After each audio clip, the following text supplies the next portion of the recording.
दोस्तों नमस्कार। एलपी सरकारी जॉब चैनल पर आपका हार्दिक स्वागत और अभिनंदन करता हूं। इसका एक पार्ट आपके पास भेज चुका हूं। दूसरा पार्ट आपके पास लघु उत्तरीय और दीर्घ उत्तरीय प्रश्नों का ये जा रहा है। इसको ध्यानपूर्वक पहले प्रश्नों को पढ़ेंगे, फिर उत्तर देने का प्रयास करेंगे। तो लघु उत्तरीय प्रश्न है, सभी प्रश्नों को आपको पढ़ना है, सभी प्रश्नों को याद करना है। तो चलिए पहला प्रश्न देखते हैं क्या है। मैकाले भारतीयों को अंग्रेजी माध्यम से शिक्षा क्यों देना चाहता था? मैकाले भारतीयों को अंग्रेजी माध्यम से शिक्षा क्यों देना चाहता था? अब प्रश्न को आप समझ गए। अब हम उत्तर आपको बताते हैं। उत्तर को ध्यानपूर्वक सुनना और अच्छी तरह से आपको याद होना चाहिए। उत्तर सुनिए। अंग्रेज शासकों प्रशासकों ने भारत में आधुनिक शिक्षा का प्रसार इस उद्देश्य से किया कि अंग्रेजी शिक्षा प्राप्त भारतीय उनके समर्थक बन जाएंगे। अंग्रेजी भाषा के रूप में उन्हें संपर्क भाषा प्राप्त हुई, जिसके परिणाम स्वरूप वह अंग्रेजी साहित्य के संपर्क में आए। मैकाले अंग्रेजी शिक्षा को माध्यम इसलिए बनाए कि ये मिडिल क्लास के लोगों को शिक्षा अंग्रेजी में दी जाए, जो दुभाषीय का काम करेंगे और इनके द्वारा शिक्षा नीचे वर्ग तक चली जाएगी। तो फिर से सुन लीजिए। अंग्रेज शासकों प्रशासकों ने भारत में आधुनिक शिक्षा का प्रसार इस उद्देश्य से किया कि अंग्रेजी शिक्षा प्राप्त भारतीय उसके समर्थक बन जाएंगे। अंग्रेजी शिक्षा अंग्रेजी भाषा के रूप में उन्हें संपर्क भाषा प्राप्त हुई, जिसके परिणाम स्वरूप वह अंग्रेजी साहित्य के संपर्क में आए।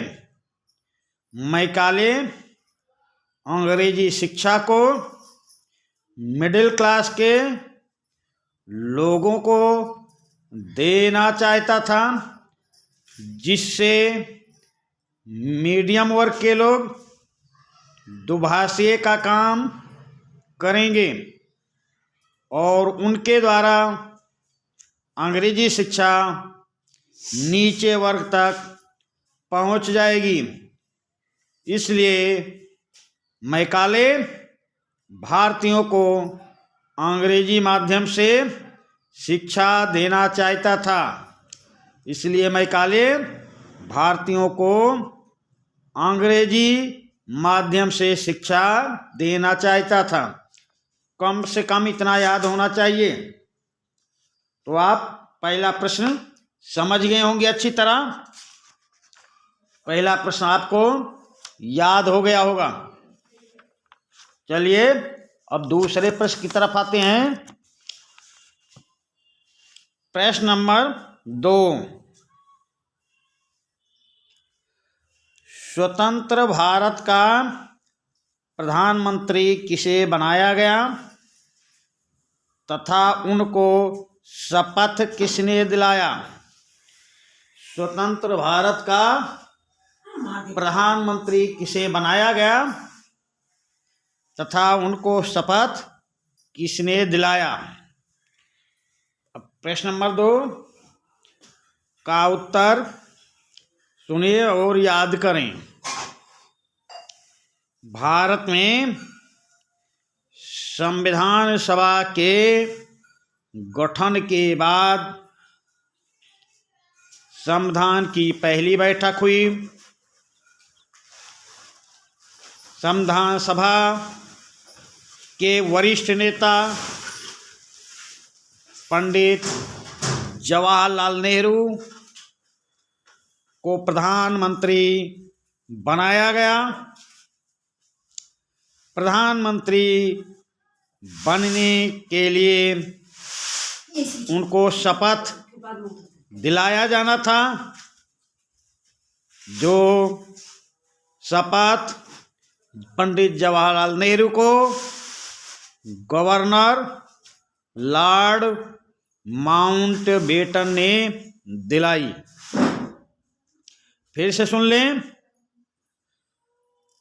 स्वतंत्र भारत के लिए एक संविधान सभा गठित की गई। संविधान सभा में देश के वरिष्ठ नेता पंडित जवाहरलाल नेहरू को प्रधानमंत्री बनाया जाना था। प्रधानमंत्री बनने के लिए उनको शपथ दिलाना था, तो पंडित जवाहरलाल नेहरू को शपथ दिलाने का कार्य लॉर्ड माउंटबेटन ने किया। इस प्रकार आप समझ गए होंगे प्रश्न नंबर 2 का उत्तर। इससे कम नहीं याद करना है, कम से कम आपको इतना याद रखना है। मतलब कोई भी प्रश्न करें तो ये ना हो कि उसका उत्तर ही स्पष्ट ना हो, उसका उत्तर अस्पष्ट होना चाहिए भाई। तो चलिए अब हम अगले प्रश्न की ओर चलते हैं। प्रश्न नंबर 3 की ओर। प्रश्न नंबर 3, लोकतंत्र में स्वतंत्र न्यायपालिका का क्या महत्व है? लोकतंत्र में स्वतंत्र न्यायपालिका का क्या महत्व है? तो अब इसका उत्तर आप सुनिए। लोकतंत्र में स्वतंत्र न्यायपालिका का महत्व क्या है? ध्यानपूर्वक सुने और याद करें। लोकतंत्र में नागरिकों की स्वतंत्रता, समानता एवं उनके अधिकारों की सुरक्षा का दायित्व न्यायपालिका पर होता है। जनता को समान न्याय दिलाने हेतु न्यायपालिका को सरकार के दबाव और नियंत्रण से मुक्त होना चाहिए। इस प्रकार लोकतंत्र में न्यायपालिका की स्वतंत्रता का बहुत महत्व है। फिर से उत्तर सुने। लोकतंत्र में नागरिकों की स्वतंत्रता, समानता एवं उनके अधिकारों की सुरक्षा का दायित्व न्यायपालिका पर होता है। जनता को समान न्याय दिलाने हेतु न्यायपालिका को सरकार के दबाव और नियंत्रण से मुक्त होना चाहिए। इस प्रकार लोकतंत्र में स्वतंत्रता इस प्रकार लोकतंत्र में न्यायपालिका की स्वतंत्रता का बहुत महत्व है। तो लोकतंत्र में स्वतंत्र न्यायपालिका का क्या महत्व है, इसका उत्तर मैं 2 बार पढ़कर सुनाया आपको। आप सेशन को 2-3 बार देखेंगे तो आपको याद हो जाएगा। चलिए अगले प्रश्न पे चलते हैं। अगला प्रश्न देखते हैं भाई। अगला प्रश्न क्या है? प्रश्न नंबर 4, कोरिया और कांगो के संकट के समय भारत ने संयुक्त राष्ट्र संघ की क्या सहायता की? कोरिया और कांगो के संकट के समय भारत ने संयुक्त राष्ट्र संघ की क्या सहायता की? प्रश्न नंबर 4। अब इसका हम आपको उत्तर बताते हैं। कम से कम 2 बार हम पढ़कर सुनाएंगे और आप 2-3 बार सेशन को देखेंगे, इसका उत्तर आपको याद हो जाएगा। तो चलिए प्रश्न नंबर 4 का उत्तर सुनिए। भारत जब से संयुक्त राष्ट्र संघ का सदस्य बना, वह लगातार उसे अपना सहयोग प्रदान कर रहा है।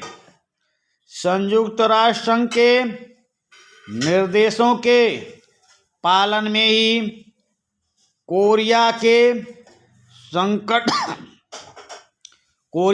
संकट के समय भारत ने एक डॉक्टरी दल भेजा एवं कांगो में संयुक्त राष्ट्र संघ के साथ अपनी सैनिक टुकड़ियां भेजी।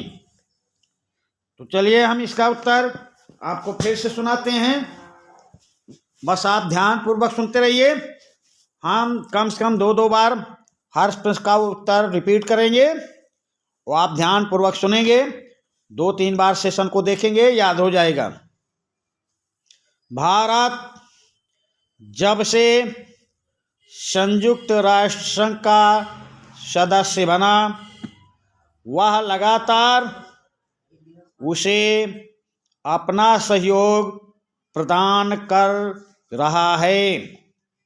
संयुक्त राष्ट्र संघ के निर्देशों के पालन में ही कोरिया के संकट के समय भारत ने एक डॉक्टरी दल भेजा एवं कांगो में संयुक्त राष्ट्र संघ के साथ अपनी सैनिक टुकड़ियां भेजी। चलिए ये प्रश्न थोड़ा आपको टफ लग रहा होगा, कठिन लग रहा होगा, हम दोबारा सुना देते हैं। भारत जब से संयुक्त राष्ट्र संघ का सदस्य बना है, वह लगातार उसे अपना सहयोग प्रदान कर रहा है। संयुक्त राष्ट्र संघ के निर्देशों के पालन में ही कोरिया के संकट के समय भारत ने एक डॉक्टरी दल भेजा एवं कांगो में संयुक्त राष्ट्र संघ के साथ अपनी सैनिक टुकड़ियां भेजी। तो इस प्रकार आपका चौथा प्रश्न कंप्लीट हो गया है। 4 प्रश्न आपके बता दिए हैं। अब हम 5वें प्रश्न की तरफ आते हैं। प्रश्न नंबर 5, जल संरक्षण पर एक टिप्पणी लिखिए। जल संरक्षण पर एक टिप्पणी लिखिए। तो आप जल के ऊपर हम जल संरक्षण पर एक कुछ बातें बताते हैं, आप ध्यानपूर्वक सुनिए और सेशन को कम से कम 2-3 बार देखेंगे तो आपको ये याद हो जाएगा। और जो आपके साथी दोस्त हैं, आपके परिचित हैं, उनको ये सेशन शेयर कर दीजिए और बोलिए कि वो भी चैनल को सब्सक्राइब कर लें। तो चलिए प्रश्न नंबर 5 का उत्तर हम बताते हैं। जल का संरक्षण जीवन का संरक्षण है। जल का प्राकृतिक स्रोत वर्षा है। वर्षा का जल प्रवाहित होकर नदियों एवं नालों में पहुंचता है। वर्षा के जल के उपयोग के लिए बांध बनाकर इसे जमा किया जा सकता है। नहरों को पक्का करके तथा टिंकल सिंचाई द्वारा जल के उपयोग को कम किया जा सकता है। घरों में पानी का सीमित प्रयोग कर जल का संरक्षण किया जा सकता है। चलिए फिर से सुन लीजिए। जल का संरक्षण जीवन का संरक्षण है। जल का प्राकृतिक स्रोत वर्षा है। वर्षा का जल प्रवाहित होकर नदियों एवं नालों में पहुंचता है।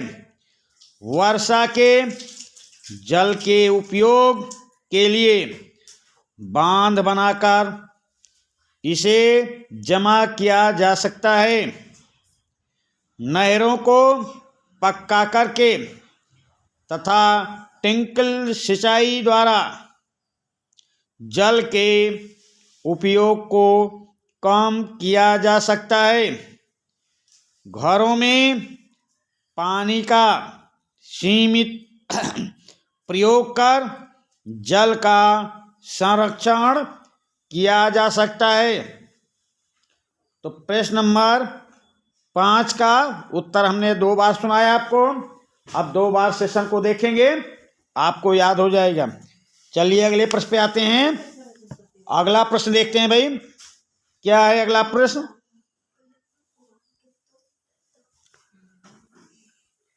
प्रश्न नंबर 6। प्रश्न नंबर 6 देख लेते हैं। प्रश्न नंबर 6 में क्या है भाई। जापान विकसित देश है। स्पष्ट कीजिए। जापान विकसित देश है। स्पष्ट कीजिए।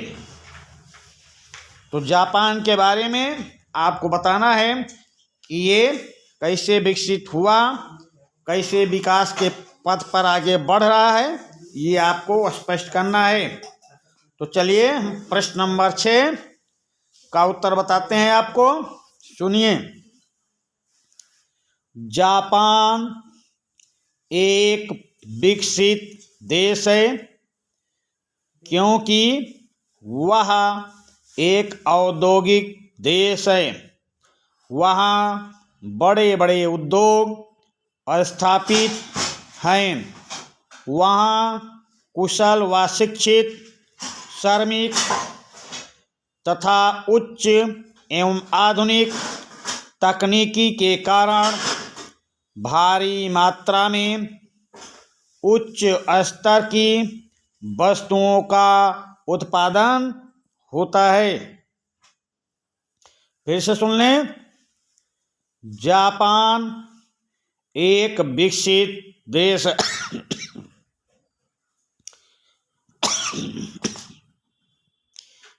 जापान एक विकसित देश है क्योंकि वह एक औद्योगिक देश है। वहाँ बड़े बड़े उद्योग स्थापित हैं। वहाँ कुशल व शिक्षित श्रमिक तथा उच्च एवं आधुनिक तकनीकी के कारण भारी मात्रा में उच्च स्तर की वस्तुओं का उत्पादन होता है। इस प्रकार जापान एक विकसित देश है।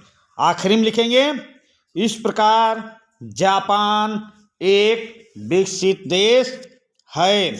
तो प्रश्न नंबर 6 का उत्तर स्पष्ट कर दिया। अब आगे चलिए देखते हैं प्रश्न नंबर 7। प्रश्न नंबर 7 देखें। बढ़ती हुई जनसंख्या से हम किस तरह प्रभावित होते हैं। बढ़ती हुई जनसंख्या से हम किस तरह प्रभावित होते हैं। तो चलिए भाई, अब हम आपको इसका उत्तर बताते हैं कि हम किस तरह प्रभावित होते हैं। देश की अर्थव्यवस्था और जनसंख्या के आकार में घनिष्ठ संबंध होता है। जब देश में जनसंख्या वृद्धि दर अधिक होती है, तब देश आर्थिक दृष्टि से कमजोर हो जाता है एवं प्रति व्यक्ति आय में कमी हो जाती है, जिससे रहन सहन का स्तर गिरता है। अधिक जनसंख्या के कारण कुपोषण, बेरोजगारी, अशिक्षा, संसाधनों का अधिक शोषण, पर्यावरण प्रदूषण आदि समस्याएं उत्पन्न हो जाती हैं। बढ़ती हुई जनसंख्या से हम किस प्रकार प्रभावित होते हैं, इसका उत्तर हमने आपको बताया। आप दोबारा फिर सुना देते हैं। हम हर प्रश्न का उत्तर कम से कम 2 बार आपको सुना रहे हैं, बता रहे हैं, और आपको जैसा बता रहा हूँ वैसा याद करना है। तो बढ़ती हुई जनसंख्या से हम किस प्रकार प्रभावित होते हैं, इसका उत्तर आप दोबारा सुन लीजिए। देश की अर्थव्यवस्था और जनसंख्या के आकार में घनिष्ठ संबंध होता है। जब देश में जनसंख्या वृद्धि दर अधिक होती है, तब देश आर्थिक दृष्टि से कमजोर हो जाता है एवं प्रति व्यक्ति आय में कमी हो जाती है, जिससे रहन सहन का स्तर गिरता है। अधिक जनसंख्या के कारण कुपोषण, बेरोजगारी, अशिक्षा, संसाधनों का अधिक शोषण, पर्यावरण प्रदूषण आदि समस्याएं उत्पन्न हो जाती हैं। तो प्रश्न नंबर 7 का उत्तर अब आपको याद हो गया होगा। प्रश्न नंबर 7 के उत्तर से आप संतुष्ट हो गए होंगे। अब चलिए हम अगले प्रश्न पे आते हैं। प्रश्न नंबर 8, मानसूनी प्रदेश में अधिक जनसंख्या अधिक निवास करती है, क्यों? मानसूनी प्रदेश में जनसंख्या अधिक निवास करती है, क्यों? तो इसका उत्तर हम आपको बताते हैं, ध्यान पूर्वक सुनिए। मानसूनी प्रदेश की अनुकूल जलवायु तथा मानसूनी वर्षा का कृषि में विशेष योगदान होने के कारण मानसूनी प्रदेश में जनसंख्या अधिक निवास करती है। मानसूनी प्रदेश में कृषि अच्छी तरह उपज देती है और उस पर उद्योग धंधे भी आधारित होकर मानव जीवन का सर्वांगीण विकास करते हैं। फिर से सुन लीजिए। मानसूनी प्रदेश की अनुकूल जलवायु तथा मानसूनी वर्षा का कृषि में विशेष योगदान होने के कारण मानसूनी प्रदेश में जनसंख्या अधिक निवास करती है। मानसूनी वर्षा से कृषि में अधिक उपज मिलती है, जिस पर उद्योग धंधे सर्वोत्कृष्ट विकास करते हैं, जिसके कारण मनुष्यों का सर्वांगीण विकास होता है। इस कारण मानसूनी प्रदेश में जनसंख्या अधिक निवास करती है। बाद में लिखेंगे, इस कारण मानसूनी प्रदेश में जनसंख्या अधिक निवास करती है। तो चलिए, ये लघु उत्तरीय 8 प्रश्न हो गए। अब हम दीर्घ उत्तरीय प्रश्न पे आ जाते हैं। दीर्घ उत्तरीय प्रश्नों को आप सुनेंगे अच्छी तरह और याद करेंगे भाई। दीर्घ उत्तरीय प्रश्न, तो दीर्घ उत्तरीय प्रश्न का पहला प्रश्न है, डलहौजी की राज हड़पने की नीति क्या थी? इस नीति के क्या उद्देश्य थे? चलिए भाई, अब दीर्घ उत्तरीय प्रश्न में डलहौजी की राज हड़पने की नीति क्या थी, इस नीति के बारे में बताना है, इसके उद्देश्य क्या थे। तो डलहौजी की राज हड़पने की नीति के बारे में हम आपको बता रहे हैं, उसको अच्छी तरह सुनिए और याद करें। लॉर्ड हार्डिंग के पश्चात 1848 ईस्वी में लॉर्ड डलहौजी भारत का गवर्नर जनरल नियुक्त हुआ। उसका उद्देश्य ब्रिटिश साम्राज्य को बढ़ाना था। वह उस कार्य को पूरा करना चाहता था जिससे रॉबर्ट क्लाइव ने शुरू किया था। ब्रिटिश साम्राज्य को बढ़ाने के लिए अधिक से अधिक देशी राज्यों को ब्रिटिश साम्राज्य में सम्मिलित करने लगा। उसकी इस नीति की प्रमुख बात ये थी कि यदि कोई राजा निसंतान मर जाता था तो उसका राज कंपनी के अधीन हो जाया करता था। यद्यपि गोद लेने को स्वीकृति भी दी गई थी, परंतु इसमें भी शर्त ये थी कि बिना कंपनी सरकार की पूर्व स्वीकृति के गोद नहीं लिया जा सकता। साथ ही कंपनी स्वीकृत देने के लिए बाध्य भी नहीं थी। यह अनुपत दे सकती थी और नहीं भी दे सकती थी। इस कारण अंग्रेजों को अनेक राज्यों को हड़पने का बहाना मिल गया। लॉर्ड डलहौजी की इसी नीति को राज हड़पने की नीति कहा जाता है। उसकी यह नीति अंग्रेजों के लिए बहुत लाभकारी सिद्ध हुई।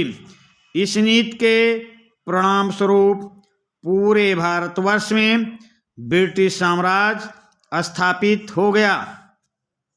लॉर्ड डलहौजी की राज हड़पने की नीति के निम्नलिखित उद्देश्यों को हम इस प्रकार व्यक्त कर सकते हैं।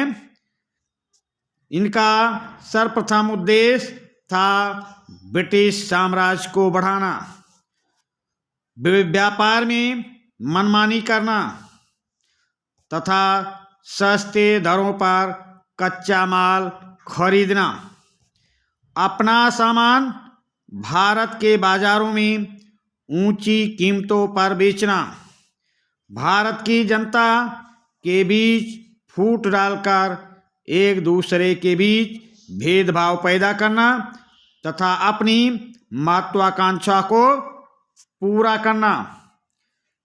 तो इस प्रकार ये डलहौजी की राज हड़पने की नीति क्या थी, इस बारे में बताया, इनका क्या उद्देश्य था। फिर से इसका उत्तर सुन लीजिए और याद पूरा करना है।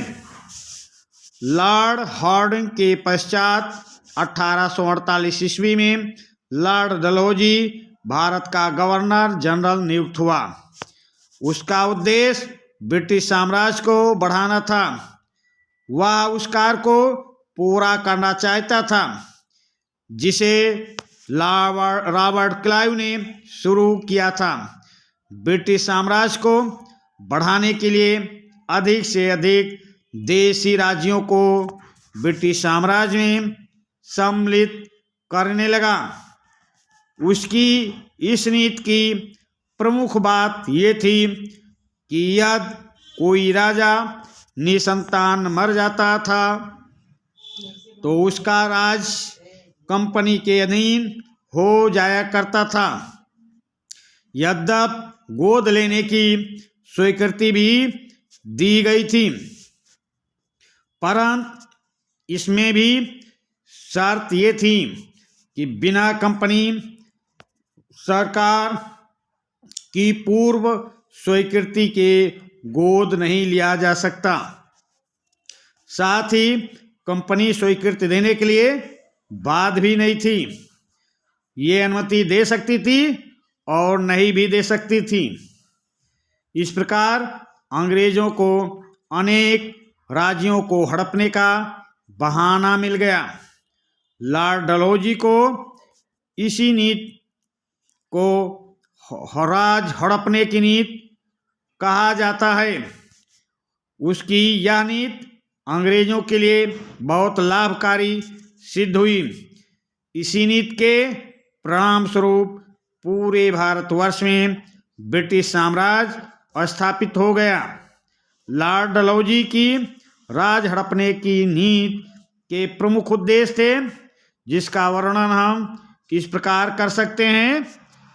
इनका सर्वप्रथम उद्देश्य था ब्रिटिश साम्राज्य को बढ़ाना, व्यापार में मनमानी करना, सस्ते दरों पर कच्चा माल खरीदना, अपना सामान भारत के बाजारों में ऊंची कीमतों पर बेचना, भारत की जनता के बीच फूट डालकर एक दूसरे के बीच भेदभाव पैदा करना तथा अपनी महत्वाकांक्षा को पूरा करना।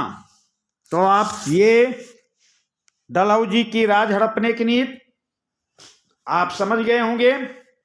अब हम अगले प्रश्न पे चलते हैं। प्रश्न नंबर 2,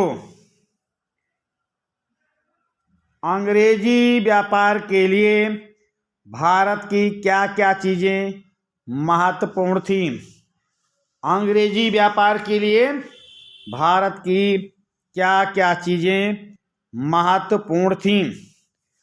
तो आप इसका उत्तर आप सुनिए कि अंग्रेजी व्यापार के लिए भारत की क्या चीजें महत्वपूर्ण थीं। अंग्रेजों के लिए भारत की बहुत सी चीजें महत्वपूर्ण थी जो अंग्रेजी शासन के अस्थायित्व के लिए काम कर रही थीं। इस प्रकार चुंगी कर में छूट तथा सामानों को एक स्थान से दूसरे स्थान ले जाने की छूट, जिससे उनका सामान दूसरों से सस्ता हो जाता था और अन्य यूरोपीय व्यापारियों के आगे उन ब्रिटिश कंपनी निकल सकती थी और अपने सामानों को बाजार में बेच सकती थी सस्ते दरों पर। व्यापार में मनमानी करने, भारतीयों को अपना सामान सस्ता बेचने, कंपनी का माल महंगा खरीदने, प्रतिद्वंदी यूरोपीय व्यापारियों को बाहर रखने और कंपनी का व्यापार भारतीय राजाओं की नीतियों से स्वतंत्र रहकर जारी रखने के लिए मजबूर करना आदि। बंदरगाहों के पास किलेबंदी करने, पट्टे पर प्राप्त स्थान का प्रशासन चलाने तथा अपने साथ लाए हुए सोने चांदी से भारतीय सिक्के ढालने की अनुमति क्षेत्रीय शासक से प्राप्त करना।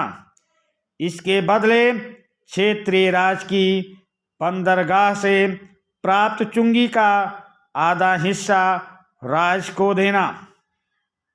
ब्रिटिश कंपनी भारत में राजनीतिक सत्ता स्थापित करने के लिए भारतीय राजाओं के साथ इन्हीं हथकंडों का इस्तेमाल कर बड़ी चतुराई के साथ अपना राज बढ़ाती रही। इस तरह एक ऐसा वक्त आया जब अंग्रेज भारत के राजाओं व नवाबों को हटाकर खुद शासन चलाने लगे। तो इस प्रकार भारत में अंग्रेजों के लिए इन सारी चीज़ों का बहुत ही महत्वपूर्ण स्थान रहा, जिससे अंग्रेजी शासन भारत में अन्य यूरोपीय व्यापारियों को हराकर भारत से निष्कासित कर भारत पर अंग्रेज शासन करने लगे। तो इस अंत में लिखना, इस प्रकार भारत की सारी चीज़ें जिनसे अंग्रेजों को लाभ और भारत के नागरिकों को उससे हानि होती थी, वो सारी चीज़ें महत्वपूर्ण थी। तो प्रश्न नंबर 2 का उत्तर सुनिए आप अगले प्रश्न पे चलें। प्रश्न नंबर 3 देखते हैं। भारतीय राष्ट्रीय कांग्रेस की स्थापना कब और क्यों हुई? भारतीय राष्ट्रीय कांग्रेस की स्थापना कब और क्यों हुई, स्पष्ट कीजिए। तो भारतीय राष्ट्रीय कांग्रेस की स्थापना कब और कहाँ हुई, इसको हम आपको बताते हैं। भारत अंग्रेजों के गुलाम था। अंग्रेजी शासन भारतीयों की बात न मानते हुए एक पे एक अत्याचार कर रही थी।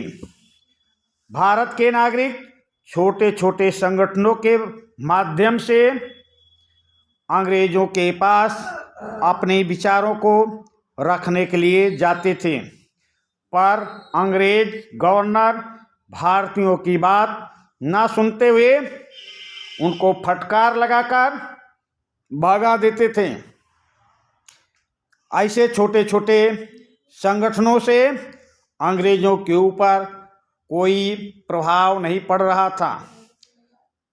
भारतीयों ने विचार किया कि ये जो छोटे छोटे संगठन हैं, यदि एक मंच पर आकर भारतीयों को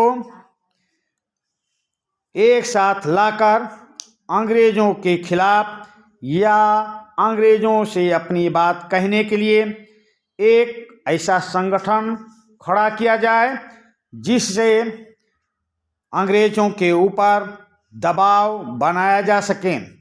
ये विचार मंथन करने के बाद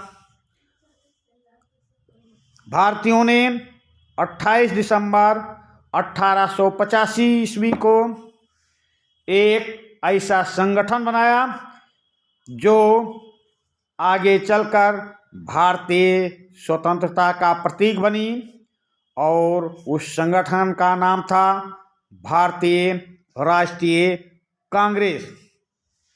भारतीय राष्ट्रीय कांग्रेस अंग्रेजों के सामने खुलकर विचार विमर्श करने लगी, अपनी बातें दबाव डालकर मनवाने लगी, अंग्रेजों की हर बात का विरोध करना चालू कर दिया। अंग्रेज भी ये मानने को मजबूर हो गए कि भारतीय राष्ट्रीय कांग्रेस की जनता में अच्छी पकड़ हो गई और भारतीय राष्ट्रीय कांग्रेस की अवहेलना नहीं की जा सकती है, और भारतीय राष्ट्रीय कांग्रेस देश की स्वतंत्रता के लिए आंदोलित हुई। भारतीय राष्ट्रीय कांग्रेस की स्थापना बम्बई में हुई, तेजपाल गोकुलदास संस्कृत विश्वविद्यालय में इसकी स्थापना होती है। इसकी स्थापना करने वाले व्यक्ति का नाम अंग्रेज A.O. ह्यूम थे, जो अंग्रेज रिटायर्ड अफसर थे। भारतीय राष्ट्रीय कांग्रेस की पहली बैठक होती है जिसमें पहली बैठक की अध्यक्षता व्योमेश चंद्र बनर्जी करते हैं। तो इस प्रकार भारतीय स्वतंत्रता के लिए भारतीय राष्ट्रीय कांग्रेस का महत्वपूर्ण योगदान है। भारतीय राष्ट्रीय कांग्रेस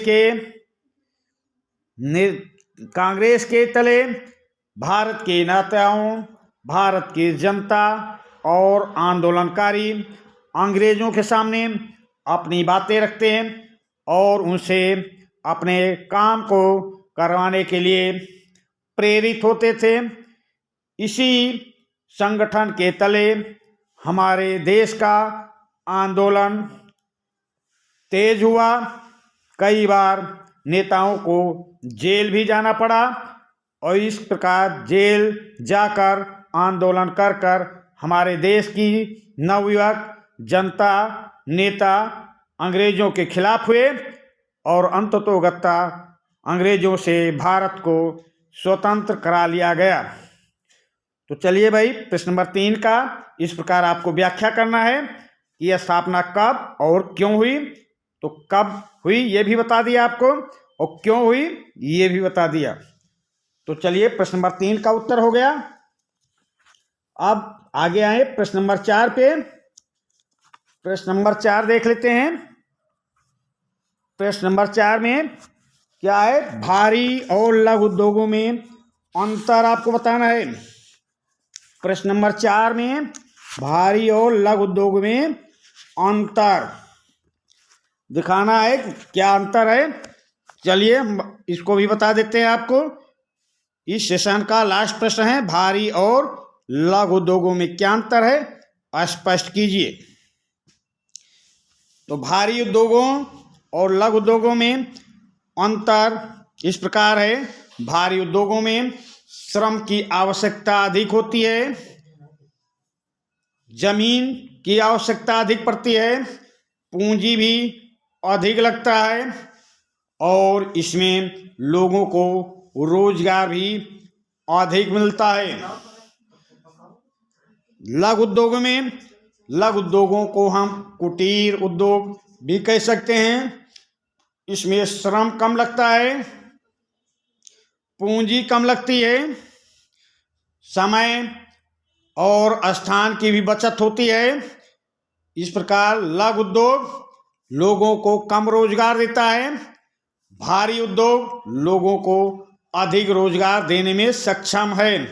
तो भारी उद्योग और लघु उद्योग में मूल अंतर कि भारी उद्योग लोगों को रोजगार देने में सक्षम है और लघु उद्योग लोगों के कुटीर उद्योग धंधों से संबंधित है। तो इस प्रकार प्रश्न नंबर 4 का उत्तर ये स्पष्ट किया।